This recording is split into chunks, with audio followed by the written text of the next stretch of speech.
ते मोहकलिलम्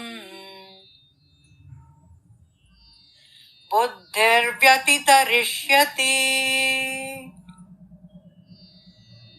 तदा गन्तासि निर्वेदम् श्रोतव्यस्य श्रुतस्य च. ప్రాపంచిక భోగాలపై ఆసక్తి ఉన్నవారు భౌతిక ఐశ్వర్యములు మరియు స్వర్గాది లోకములను పొందించే వేదాలలోని ఆడంబరమైన కర్మకాండలు చెప్పే భాగాల పట్ల ఆకర్షితులవుతారు అని శ్రీకృష్ణుడు ఇంతకు క్రితం చెప్పి ఉన్నాడు. కానీ ఎవని బుద్ధి అయితే ఆధ్యాత్మిక జ్ఞానంతో ప్రకాశిస్తోందో వాడు భౌతిక ఇంద్రియ సుఖాలు దుఃఖహేతువులే అని తెలుసుకొని వాటిని వాంఛించడు.